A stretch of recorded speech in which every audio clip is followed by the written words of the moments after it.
Les bendiga, hermanos. Muy bien, muchas gracias, hermano Álvaro. También muchas gracias a la música, a nuestros hermanos también que nos ministra, que es de bendición para nosotros y poder ejercer también sus dones y talentos para la iglesia, para la edificación, para la exhortación y la alabanza en este caso. Así que vamos al tiempo con la palabra, vamos al tiempo que el Señor también tiene para nosotros de poder leer su palabra, analizarla, escudriñarla y ver también lo que el Señor quiere hablarnos hoy a cada uno de nosotros. Por eso les invito a que podamos abrir nuestras Biblias en Lucas capítulo 6. Continuaremos con la exposición de la palabra de forma expositiva, como vamos avanzando semana tras semana a través del libro de Lucas. Y especialmente vamos a estar viendo y leyendo el versículo 12 del capítulo 6 en adelante. Pero antes de que lo podamos leer, le invito a que podamos tener una oración para que el Señor también esté obrando en nosotros, para que el Señor también guíe este tiempo a través de mi persona y también, obviamente, en sus corazones, para que el Señor nos hable a todos. Sé que no a todos nos va a hablar igual, pero a cada uno según nuestra necesidad y según su propósito también en nosotros. Así que oremos. Señor, Padre Celestial, gracias, Señor, porque tú eres nuestro Dios, porque tú eres Dios que envió a su Hijo a morir por cada uno de nosotros.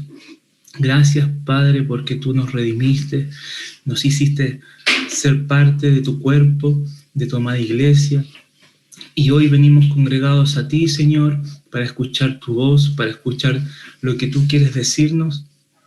Por eso, Padre, queremos rogarte que tu palabra sea como dice en Hebreos, viva y eficaz, más cortante que espada de doble filo, que penetre hasta nuestra alma, que cambie nuestro corazón, Señor, que tú hables particularmente a cada uno de nosotros, que puedas también quitar de nosotros cualquier distracción, cualquier pensamiento que nos aparte, Señor, de escuchar tu voz. Ayúdanos, Señor, a estar atentos, que tu Espíritu Santo hable en particular a cada hermano presente que está escuchando en sus casas. Por eso ruego, Señor, por misericordia, ruego para que tú puedas hablarnos hoy día, podamos realmente escucharte, apreciarte, amarte cada vez más. Ayúdanos, Señor, te lo pedimos en el nombre de Jesús. Amén. Bueno, leamos Lucas capítulo 6, versículo 12 hasta el versículo 19. La palabra dice lo siguiente: en aquellos días él fue al monte a orar y pasó la noche orando a Dios. Y cuando era de día, llamó a sus discípulos y escogió a 12 de ellos, a los cuales también llamó apóstoles: a Simón, a quien también llamó Pedro, a Andrés, su hermano, Jacobo y Juan, Felipe y Bartolomé, Mateo, Tomás, Jacobo, hijo de Alfeo, Simón llamado Celote, Judas, hermanos de Jacobo, y Judas Iscariote, que llegó a ser el traidor. Y descendió con ellos y se detuvo en un lugar llano en compañía de sus discípulos y de una gran multitud de gente de toda Judea, de Jerusalén y de la costa de Tiro y de Sidón, que había venido para oírle y para ser sanados de sus enfermedades, y los que habían sido atormentados de espíritus inmundos eran sanados, y toda la gente procuraba tocarle, porque poder salía de él y sanaba a todos. Este es el pasaje que vamos a estudiar en esta mañana, y es la continuación de lo que ya se venía enseñando, hermanos, de de un trabajo arduo que el Señor Jesucristo estaba llevando a cabo en Galilea, ¿cierto? Aprendíamos la semana anterior cómo Él gastaba mucha energía, mucho tiempo también respondiendo a los fariseos o a los saduceos o a cualquier opositor del mensaje de Cristo que se oponía a lo que Jesús también estaba haciendo en su ministerio. Y vimos temas como el legalismo que había entre ellos, también el tradicionalismo que había entre ellos, y que también aprendimos que puede estar también dentro de nuestra vida o de nuestra congregación, y debemos guardarnos de eso. Pero lo que debemos entender aquí, hermanos, es que en este momento del ministerio, en el ministerio de Cristo, era un tiempo de mucho agotamiento. Era un tiempo donde vamos a ver en pasajes paralelos al texto de hoy que Jesús tenía mucho trabajo. Jesús estaba ahí en Galilea y venía mucha gente, como dice el final del texto, de Judea, del sur, pero también venían de lo que hoy actualmente sería el Líbano, ¿cierto? Que sería Tiro y Sidón. Entonces había mucha gente que iba y se reunía ahí para escuchar el mensaje de Cristo y sobre todo para ser sanados de sus enfermedades y también para ser liberados de los tormentos de ser poseídos por algún espíritu inmundo. Entonces, el trabajo que el Señor tenía en aquel entonces, en aquellos días, como comienza diciendo el versículo 12, en aquellos días, eran días de mucho trabajo, de mucho agotamiento, de mucha atención a mucha gente, a muchos enfermos, a muchas personas que tal vez tenían muchas preguntas, muchas personas que también estaban, como ya dije, gobernadas por espíritus inmundos, y el Señor estaba ahí sirviéndoles a ellos todo el día. Y en este momento de mucho agotamiento, en este momento de mucho trabajo, de mucha dedicación a no solo sanar, sino también a enseñar, como vimos el pasaje anterior, corregir también con las escrituras. Vimos que el Señor corrigió también el pensamiento de ellos con las escrituras. El Señor dice en el versículo 12 que a pesar de todo esto, en aquellos días, Él fue al monte a orar. Y esto es lo que realmente es impresionante, y es lo que sigue a continuación en el verso, cuando dice, y pasó la noche orando a Dios. Lo que pasa, hermanos, es que nosotros, por naturaleza, cuando nos sentimos más atareados, cuando despertamos en esos días que sabemos que tenemos un montón de cosas por hacer durante el día, cuando se nos adelanta un día muy cansador, con muchas actividades, con muchos quehaceres, con muchas cosas tal vez que tratar con diferentes personas, nosotros sabemos que nuestra naturaleza, lo primero que elimina de la lista para nosotros es orar. Pensamos que no tenemos tiempo para orar porque estamos muy ocupados. Yo sé que muchos de ustedes conocen la historia, que creo que era de Charles Spurgeon, que, si no me equivoco, si no me corrigen por ahí, que había escuchado, yo sé que ustedes también han escuchado, de que él decía de que tenía tantas cosas para hacer en el día que necesitaba al menos orar no sé cuántas horas primero antes de hacer todas esas cosas. Y eso es algo muy deficiente en el día de hoy, en nuestros días de cristianismo simple, de cristianismo liviano, donde, como aprendíamos también la semana anterior, a veces nos guiamos más por tradicionalismo, por qué es lo que deberíamos estar haciendo, más por lo que la Escritura dice acerca de lo que deberíamos estar haciendo. Y yo sé, hermanos, que todos nosotros sabemos que para Jesús era una prioridad orar, una prioridad orar. No importa cómo iba a ser su día. Es más, si su día va a ser más atareado, como fue en este caso, él pasó toda la noche orando. Y particularmente pasó orando toda la noche porque el siguiente día iba a tomar una decisión muy, pero muy importante, que vamos a ver también en el desarrollo, que es la elección de sus 12 apóstoles, de sus 12 comisionados. Entonces, él aún siendo Dios, él aún siendo el Hijo amado de Dios, el que realmente es la encarnación, la personificación de la sabiduría, él necesitaba orar. Él necesitaba orar al Padre y estar realmente preparado para el día que se le venía por delante. Que vamos a ver que era un día bien, pero bien pesado. Entonces vemos a Jesús orando, y la verdad que si usted comienza a buscar el Evangelio, va a encontrar inmensidades y montones de versículos donde nos enseña y se menciona que Jesús apartaba tiempo para orar. Él muchas veces se apartaba para estar a solas con Dios.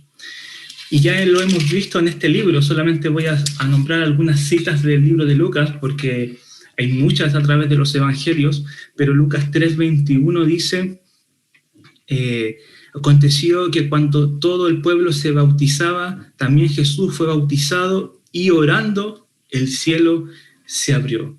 El Señor, aún en su bautismo, estaba en comunión íntima con el Padre, orando.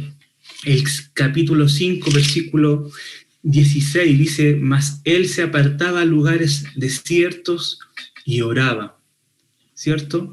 También el capítulo 9, si lo puede buscar, capítulo 9, versículo 18 dice, aconteció que mientras Jesús oraba aparte, estaban con él los discípulos y le preguntó diciendo, ¿qué dice la gente que yo soy? Vamos a encontrar a Jesús en muchas circunstancias orando y viendo los discípulos como él también oraba. Versículo 28 del mismo capítulo dice, aconteció como 8 días después de estas palabras que tomó a Pedro, a Juan y a Jacobo y subió al monte a orar, igual que lo que estamos viendo hoy día. Versículo 29, y entre tanto que oraba, la apariencia de su rostro se hizo otra y su vestido blanco y resplandeciente. El capítulo 11, y uno de los más importantes, versículo 1, en cuanto a la oración, dice, aconteció que estaba Jesús orando en un lugar, y cuando terminó, uno de sus discípulos le dijo, Señor, enséñanos a orar. Y quiero llegar hasta ahí por la importancia de este pasaje, porque no hay ninguna otra petición en cuanto a los hábitos de Jesús que sus discípulos le pidieron, que sea solamente esta: enséñanos a orar. Ellos no le pidieron a Cristo, enséñanos a cómo predicar el Evangelio, o enséñanos a cómo predicar un sermón, cómo debatir contra los fariseos, enséñanos a cómo hacer una mesa de madera, tampoco, porque él era de profesión carpintero. Pudieron haber muchas preguntas tal vez que pudieron hacerles a él y decirles, enséñanos a hacer esto o hacer esto otro. Pero vemos que lo que más le llamó la atención a sus discípulos, lo que más marcó la vida de los discípulos de Jesús, y que fue tanto que al final ellos mismos se lo pidieron que le enseñara cómo hacerlo, fue a orar. Fue a orar. ¿Por qué? Porque la mayor parte del tiempo en que Jesús estuvo con ellos, lo que más vieron en la vida de Cristo fue una vida de oración. No una vida llena de estudios, no una vida llena de cualquier otras cosas que no son de mayor importancia que la oración. Y nosotros sabemos, yo sé que ustedes saben, y sé que todos saben que todos sabemos que la oración es lo más importante en la vida de un creyente. Fue lo más importante en la vida del mismo Hijo encarnado, ¿cierto? El Hijo de Dios. Y Él nos da ejemplo para que sigamos sus pisadas. Y Él fue al monte a orar y pasó toda la noche orando. Y la pregunta que debemos hacernos cuando nosotros debemos tomar una decisión importante, ¿qué es lo primero que hacemos? ¿A quién es el primero que recurrimos? Hay un testimonio que me anima mucho, es el testimonio de un misionero histórico llamado George Mueller, que también hizo un amplio ministerio con orfanatos, y en su biografía, algo que a mí me impactó cuando era joven, era que él era un hombre de mucha oración y que ninguna decisión la tomaba rápidamente sin antes pasar mucho tiempo en oración y ante la palabra de Dios, hasta que se sintiera realmente convencido por la palabra y a través de la comunión íntima con Dios, a través de la oración, él no tomaba ninguna decisión apresurada.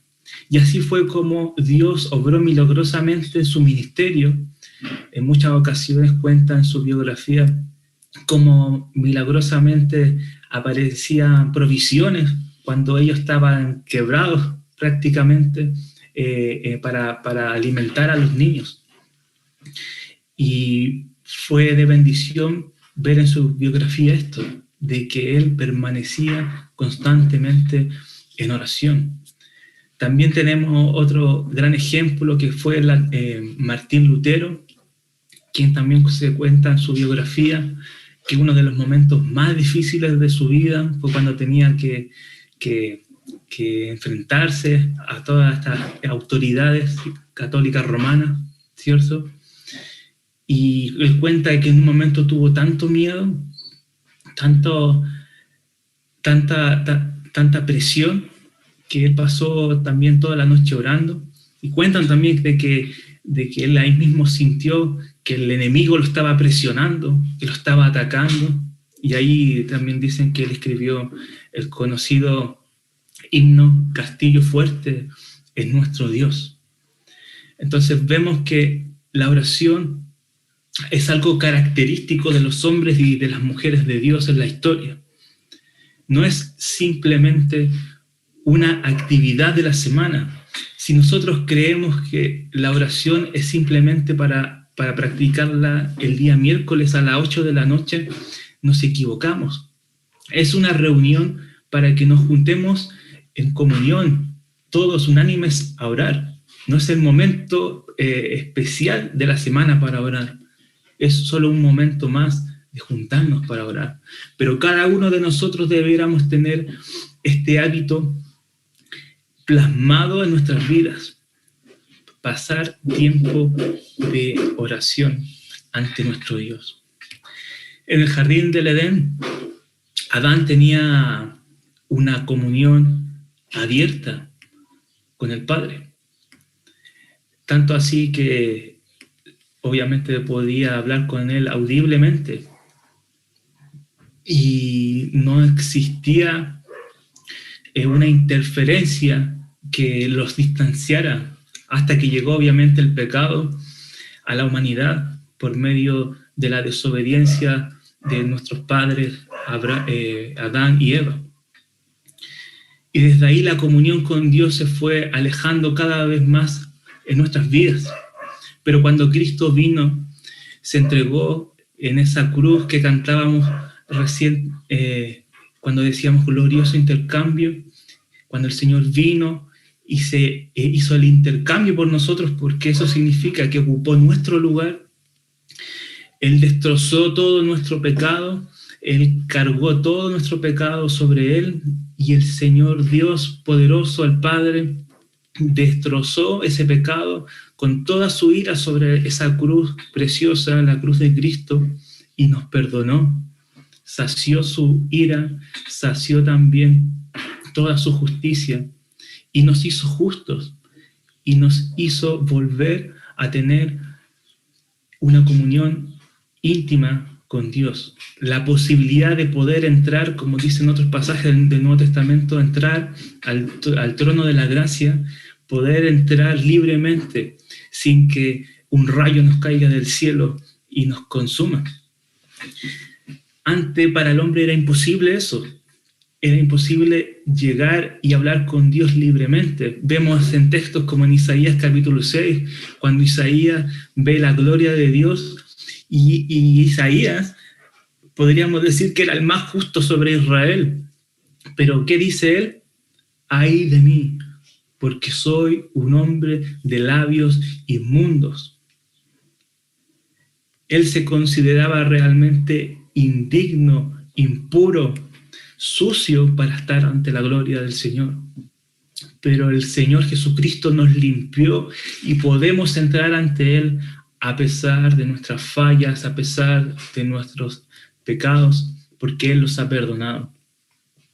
Y teniendo este libre acceso ante Él, esta libre comunión que dice Primera de Juan, que la comunión verdadera es primeramente con el Padre y luego con su Hijo Jesucristo, tenemos el privilegio, tenemos la ventaja de poder estar con Él cuando queramos, el tiempo que queramos, las horas que queramos. Debemos examinarnos y preguntarnos por qué. ¿Por qué no queremos estar con Él? ¿Por qué no queremos pasar tiempo con Dios? ¿Por qué nos cuesta tanto apartar tiempo para orar? El día de hoy, hermanos, es un día de examinación. He traído un mensaje de examinación. Y vamos a dejar esa pregunta aquí en el principio para responderla después, en el final. Jesús estaba orando en el monte, pasó toda la noche orando, y el Señor dice que estaba orando específicamente porque iba a elegir a sus 12 discípulos o sus 12 apóstoles. Dice el versículo 13, y cuando era de día llamó a sus discípulos. Aquí no se refiere a los 12, se refiere a un grupo más amplio, porque los discípulos no eran solamente 12, eran muchos más que seguían a Jesús, ¿ya? Pero dentro de este grupo estaban también los 12. Llamó a sus discípulos y escogió a 12 de ellos, a los cuales también llamó apóstoles. Escogió a 12 apóstoles o apóstolos, que como se llama la palabra griega, significa enviado, un comisionado. Eso significa apóstol, un delegado, un embajador del Evangelio. Y el Señor escoge a 12, son los 12 superhéroes del Evangelio, los más preparados, son los más valientes, son los hombres más llenos de fe, son los hombres más preparados en la palabra que encontró sobre Israel. ¿Cierto? Sabemos que no. Primera de Corintios capítulo 1, versículo 26 en adelante dice que Dios escogió a lo necio del mundo para avergonzar a los sabios, a lo menos poderoso para avergonzar a los poderosos. Y nosotros también entramos de ese grupo. El Señor nos rescató, no porque éramos los mejores, los más preparados, los dignos de poder servirle. Todo lo contrario, nos rescató porque éramos lo peor. Éramos lo vil, lo menospreciado de este mundo. Y para transformar nuestras vidas y para glorificarse por medio de nuestras vidas también en su obra. Dice que escogió a Simón, a quien también llamó Pedro, a Andrés su hermano, Jacobo y Juan, Felipe y Bartolomé, Mateo, Tomás, Jacobo, hijo de Alfeo, Simón llamado Celote, Judas, hermano de Jacobo, y Judas Iscariote, que llegó a ser el traidor. Escogió a pescadores, personas con no tanto estudio. Escogió a un publicano, ¿se acuerdan que ya vimos acerca de Mateo, de Leví? Un hombre llamado pecador, ¿cierto? Que sus amistades eran estafadores, rameras, personas mal vistas. Pero Dios también lo utilizó a él para abrir camino al Evangelio a todo ese grupo de personas. También escogió a Tomás, ¿se acuerdan de Tomás? Quien dudó. Siempre recordamos a Tomás por eso, pero realmente Tomás tiene buenos comentarios también en la Biblia. Uno de ellos es cuando Jesús iba a volver por Lázaro y a resucitar a Lázaro, y iban a volver, ellos sabían, iban a volver a un lugar peligroso. Y Tomás le dice, vamos y muramos con él si es necesario.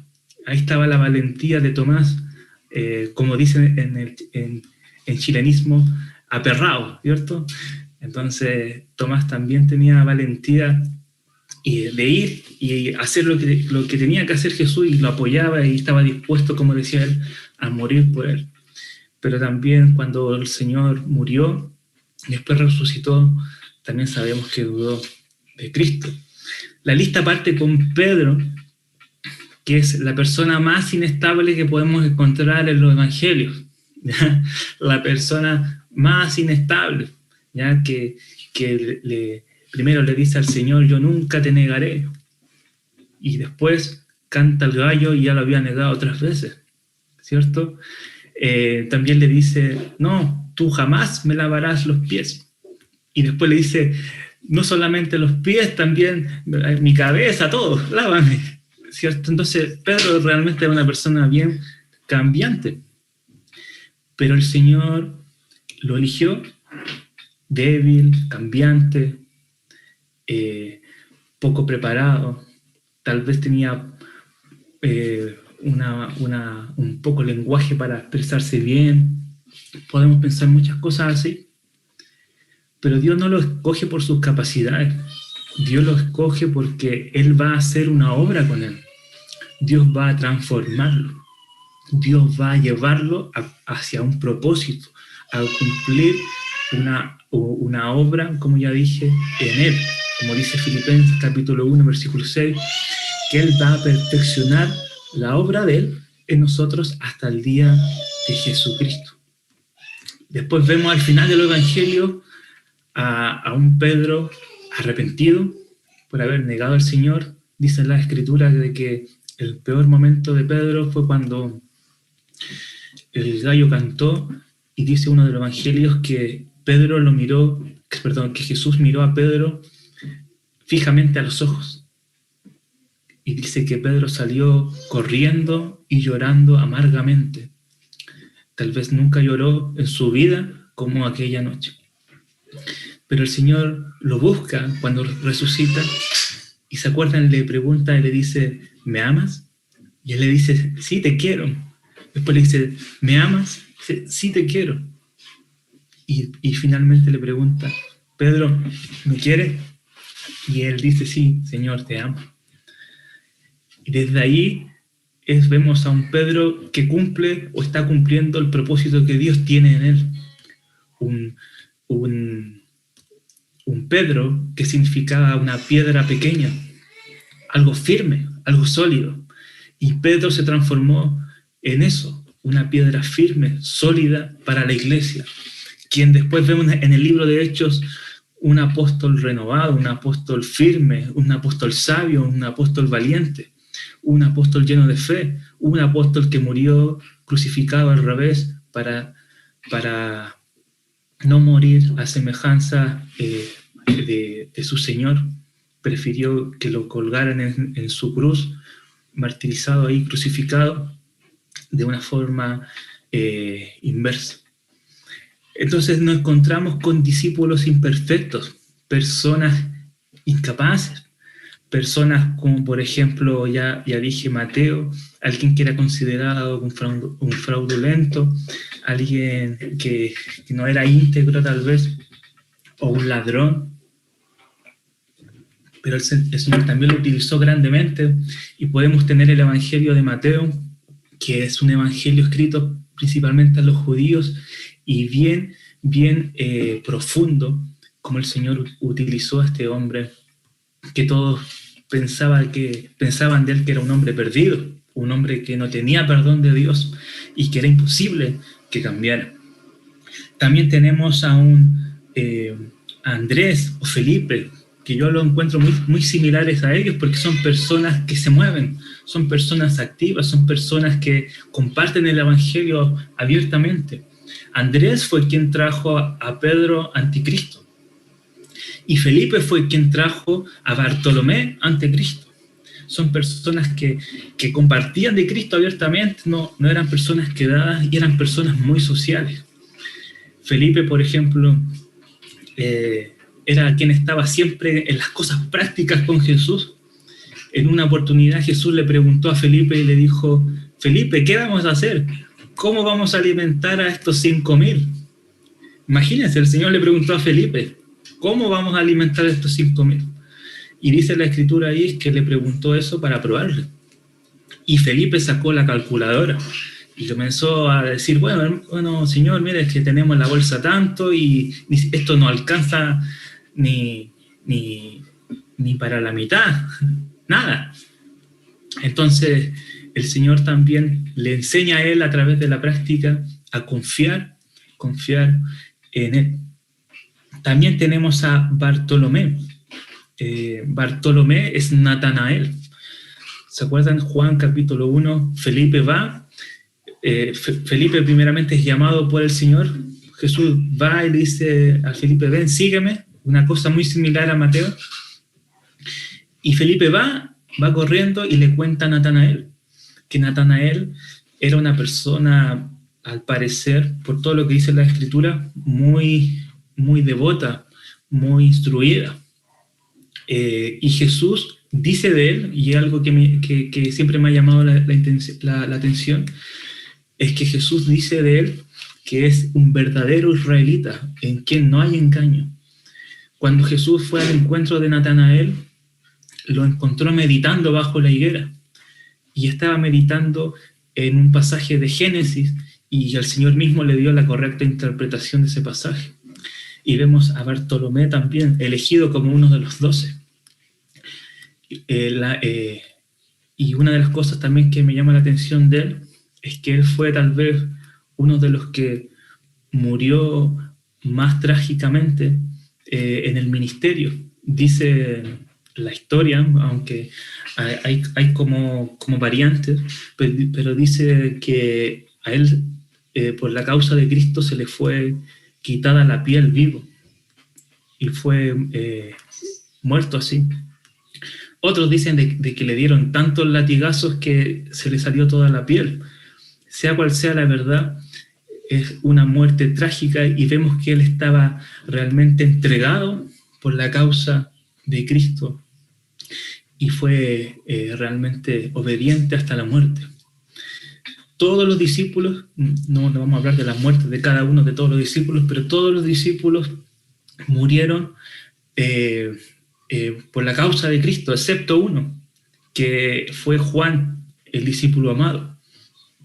Es interesante que aquí vemos a Jacobo y Juan, que eran hermanos. Jacobo era el hermano mayor, y Juan era uno de los más jóvenes de los 12 discípulos. Dicen los estudiosos que tenía alrededor de 20 años. 20 años, incluso algunos dicen que menos, hasta 16 años.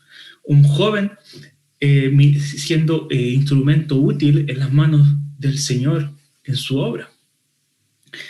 Y interesante que Jacobo fue el primer apóstol mártir que vemos en Hechos, también como también fue martirizado.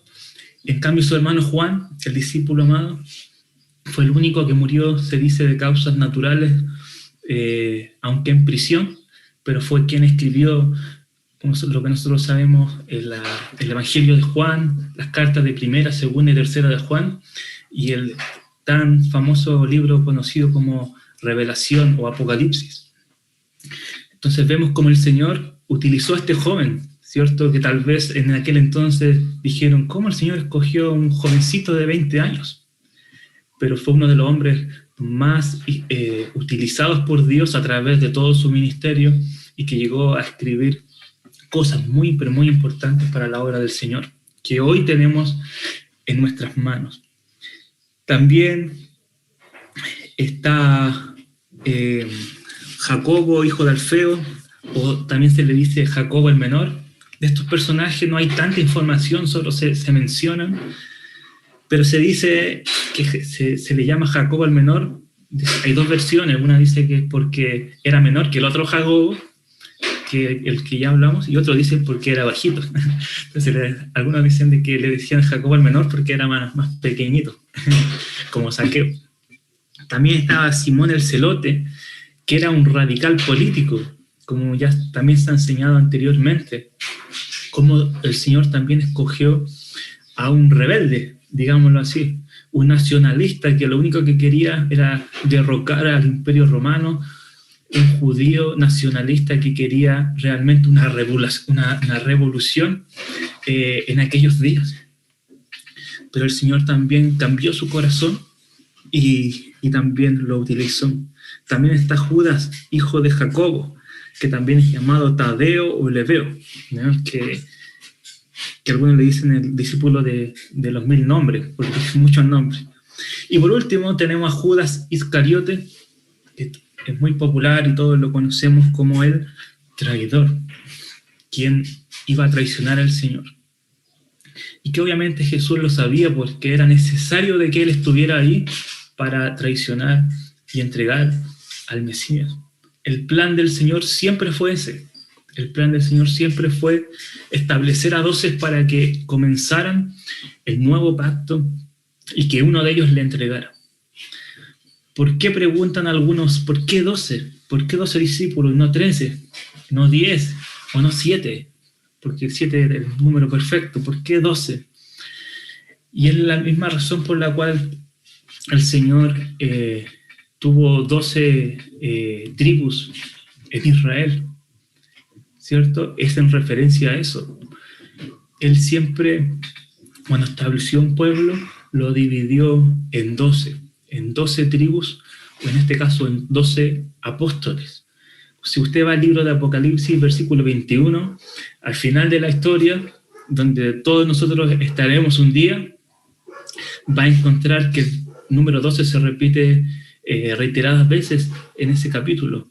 Dice 12 piedras, 12 puertas, y explica ahí que es así por las 12 tribus de Israel y por los 12 apóstoles.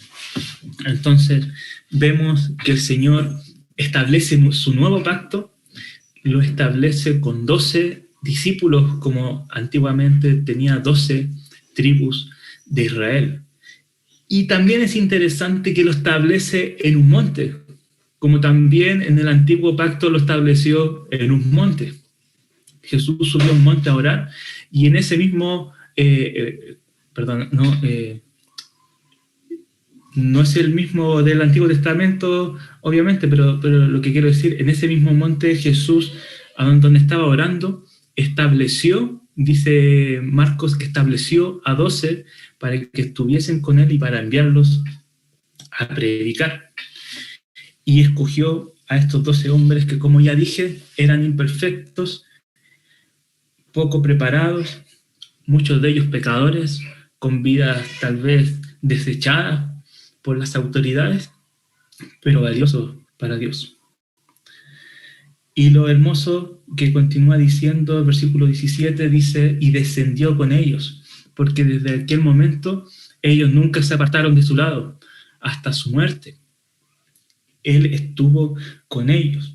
y se detuvo en un lugar llano en compañía de sus discípulos y de una gran multitud de gente de toda Judea, de Jerusalén y de la costa de Tiro y de Sidón, que había venido para oírle y para ser sanados de sus enfermedades. Y los que habían sido atormentados de espíritus inmundos eran sanados, y toda la gente procuraba tocarle, porque poder salía de él y sanaba a todos. Desde ahí el Señor comenzó a enseñarles, o podríamos decir, comenzó a discipularles. De que escogió a 12 no significa que desde ahí ellos tenían autoridad para mandar a todos los otros discípulos y se hacía todo lo que ellos decían. No, solamente los escogió y los comenzó a preparar. Creo que el momento en que el Señor terminó su instrucción general, porque después continuó su instrucción, pero su instrucción general, cuando terminó, fue en el momento de su ascensión, porque dice que Jesús estuvo aproximadamente 50 días con ellos enseñándoles acerca de las Escrituras, sobre interpretación, sobre el Antiguo Testamento. Tan así que después de ese capítulo vemos a un Pedro lleno del Espíritu Santo predicando con poder del Espíritu ante todas las autoridades. Y decían, bueno, ¿de dónde salió este? ¿No era un pescador este? ¿A qué escuela fue? ¿Quién fue su maestro? Y tal así fue el discipulado del Señor en esos días y en estos años, que había preparado a un hombre para el ministerio. Ahora, el pasaje paralelo en Marcos, capítulo 3, versículo 14, dice, y que nos da más luz acerca de esto, dice, estableció a 12 para que estuviesen con él y para enviarlos a predicar. Y lo pone en orden, Marcos 3:12, lo pone en orden las prioridades, las razones por las cuales el Señor escogió a 12. Y fue primeramente para que estuviesen con él y secundariamente para enviarlos a predicar. La pregunta que debemos hacernos, hermanos, ¿qué es lo que Dios espera de nosotros primeramente? ¿Qué es lo que Dios espera de nosotros primeramente en nuestra vida? ¿Qué es lo primero que debemos buscar como discípulos, como seguidores de Cristo? Y es lo que dice aquí, estar con Él. Lo más importante no es predicar el Evangelio, es estar con Él. Porque sin estar, el estar sin Cristo nos hace ineficientes, incapaces de poder predicar bien el Evangelio, de poder discipular bien a otro. No puedo transmitir a otro lo que no tengo. Si yo quiero transmitir a Cristo a otro, primero tengo que tener a Cristo en mi vida y en mi día a día. Ahora vemos en el pasaje que ya he leído, del 17 al 19, que había multitudes. Como dije en el principio, multitudes que habían ido para oírle, multitudes que habían ido para ser sanadas o libertadas del tormento de algunos demonios. Ahora, si continuamos en la historia que va a pasar después, en los próximos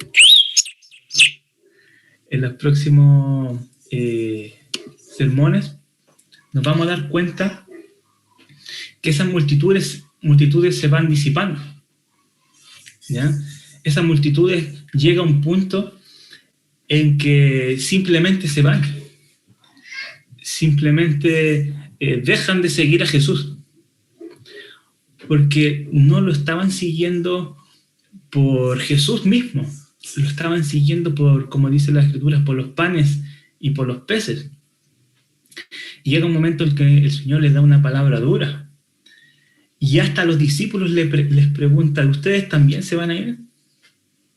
¿Ustedes también me van a abandonar por decirles la verdad? Y ahí está esa gloriosa respuesta del apóstol Pedro que le dice, ¿y a quién iremos? Solo tú tienes palabra de vida. Tú eres el Cristo. Estas multitudes, lamentablemente la mayoría de ellas iba por los panes y por los peces. Y en este contexto del que estamos hablando, iba por las sanidades o iba por las liberaciones, que el Señor también le agradó hacerlo. le agradó, a pesar de que eran personas, tal vez muchos de ellos que no creían realmente o no querían realmente al Hijo seguirlo, solo querían la sanidad. Al Señor igual le complació sanarlo. Pero nosotros debemos preguntarnos, ¿quiénes somos nosotros en esta historia? ¿Quiénes somos nosotros? ¿Somos de las multitudes? Debemos examinarnos y preguntarnos por qué seguimos a Jesús. Porque ir a la iglesia, leer nuestra Biblia incluso, orar, ¿cierto? Y llamarme cristiano no significa y no me hace tampoco cristiano, no significa que soy cristiano. ¿Por qué estoy siguiendo a Jesús? Si soy cristiano, ¿por qué estoy siguiendo a Jesús? ¿Qué razón o qué motivo nos trajo hoy a esta reunión? ¿Cuál fue la razón? La razón fue, es que no puedo faltar. La razón fue, es que me toca predicar. La razón fue, es que, no sé, no quiero que me deje de ver y después pregunten qué pasó conmigo. La razón fue, más contextualizado lo que estamos viendo, ¿por qué sigo a Cristo? Porque quiero que Él me dé algo, porque quiero que Él me sane a alguien, porque quiero que Él me dé algo en particular que deseo, algún pan, algún pez, alguna sanidad, o lo sigo porque le amo. Y si le sigo porque le amo, ¿por qué no quiero hablar con Él? ¿Por qué no quiero orar con Él? Yo aún recuerdo cuando conocí a mi esposa y trabajábamos todo el día, pero teníamos un momento de colación que nos separaban de nuestros trabajos, serían unos 10 kilómetros más o menos, y nosotros hacíamos lo que fuera para salir justo a la hora de colación y nos encontrábamos por ahí y almorzábamos juntos. En una plaza, da igual, aprovechamos, al final eran como 15 minutos porque después había que tomar la micro, devolverse, y aprovechamos lo máximo posible, cualquier oportunidad, para vernos, para hablar, para compartir, para simplemente estar con ella, para simplemente verla y disfrutarla, escucharla hablar y disfrutar el tiempo con ella.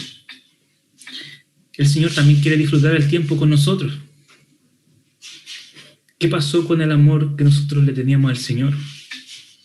Si no estamos reunidos con Él, si no hacemos lo que sea para estar con Él, si no apartamos un tiempo mínimo de nuestro día para estar con Él, ¿qué significa entonces Jesús para nosotros? ¿Quién es? ¿Por qué le seguimos? ¿Qué queremos de Él?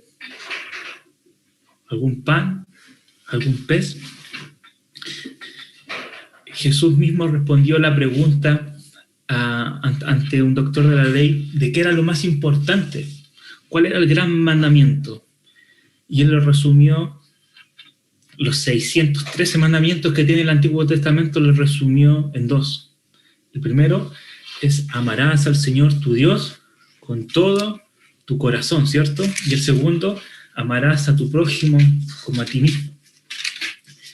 Jesús mismo nos enseñó y nos dijo qué es lo más importante para Él. Porque Él es Dios. ¿Por qué el Shema, este antiguo versículo para los israelitas, para los judíos que lo recitan hasta la actualidad incluso, es tan importante? Y es porque contiene el gran mandamiento. Dice Deuteronomio 6, oye Israel, Jehová nuestro Dios, Jehová uno es, y amarás a Jehová tu Dios de todo tu corazón y de toda tu alma y con todas tus fuerzas. ¿De qué se trata el cristianismo, mis hermanos? De amar al Señor, de amar a Jehová, de amar a Cristo, de querer estar con Él, de buscarle, de deleitarnos en Él, de seguirle. como los discípulos le seguían. Desde aquel momento, y tal vez antes, los discípulos no dejaron de seguir a Jesús. Dormían con Él, pasaban la noche, caminaban junto a Él, comían juntos, porque querían estar con Él. Era su Señor, era su amor. Recuerden que nosotros somos la esposa del Cordero. El Señor volverá por nosotros y nosotros debemos estar, como dicen también los evangelios, alerta, esperando al esposo, esperando a que venga por nosotros, queriendo hablar con Él, buscándole. Ahora, hermanos, si no hay amor en nosotros por Cristo, hay dos grandes razones por la cual puede ser eso. Una, y es la que no deseo para ninguno de nosotros, es que tal vez aún no hayamos sido regenerados. Porque un no regenerado nunca va a amar a Cristo como debe ser amado. Segundo, y espero que sea la nuestra, es que realmente estamos adormecidos, estamos entristeciendo al espíritu y necesitamos renovación espiritual, necesitamos que el Señor nos perdone, necesitamos confesión de pecado, necesitamos arrepentirnos y volver a Él. Él es fiel y justo para perdonar nuestros pecados. ¿Y qué pecado más grande es no amarle? No querer estar con Él. Si hemos dejado el tiempo de oración, si hemos dejado el tiempo de estar con Él, de desearle, de amarle, de querer saber más de Él, de pensar solo en Él, como un enamorado piensa de su enamorada, debemos buscar primeramente perdón de Él. Dice Juan, capítulo 14, dice, si me amáis, guardaréis mis mandamientos. ¿De dónde nace el amor? ¿De dónde nace el amor por Cristo? Del estudiar su palabra.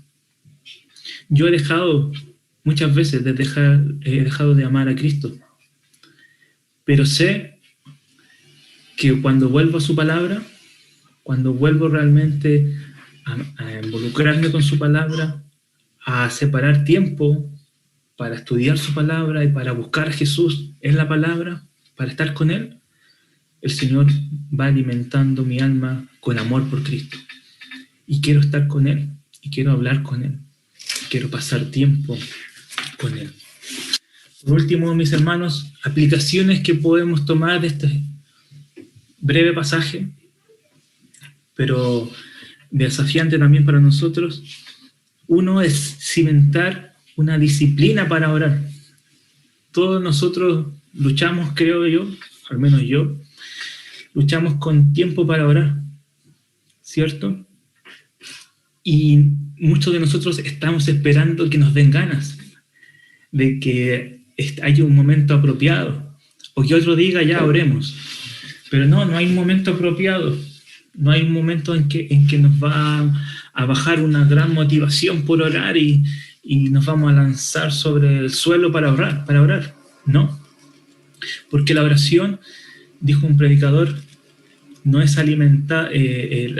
oración no alimenta la carne, no nos da una satisfacción antes de hacerlo, no hay una motivación, no podemos ser reconocidos por la oración.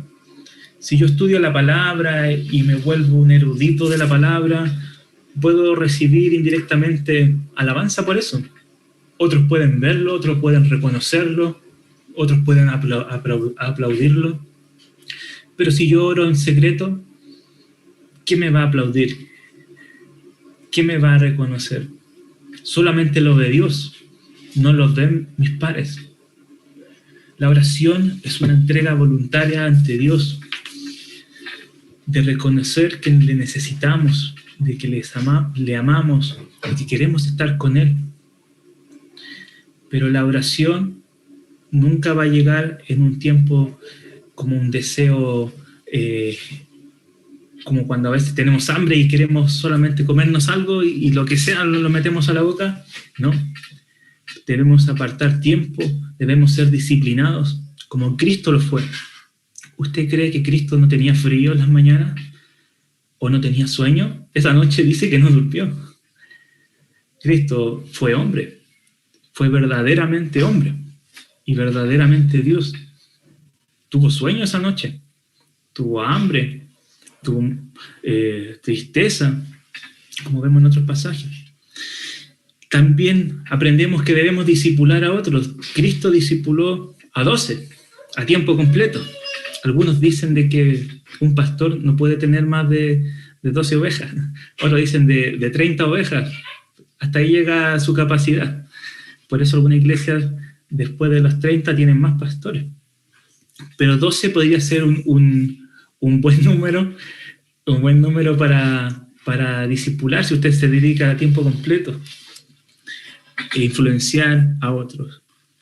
La oración nos da poder para hacer el ministerio y para hacer su obra. Vio todo lo que hizo Jesús después de orar, oró toda la noche y después eligió a los 12, después estuvo, dice, en el 17 en adelante estuvo enseñando, estuvo sanando, y que después de ahí nace un sermón, que del versículo 20 en adelante, que es el sermón del llano. Entonces, él estuvo todo el día enseñando. Es imposible hacer la obra de Dios si no primero tenemos un tiempo de oración. Por último, debemos buscar estar con el Señor porque le amamos principalmente. Debemos buscar pasar tiempo con Él. Oremos. Señor, gracias Padre por este tiempo. Edifícanos, Señor, con tu palabra. Ayúdanos, Señor. Te lo pedimos en nombre de Jesús. Amén.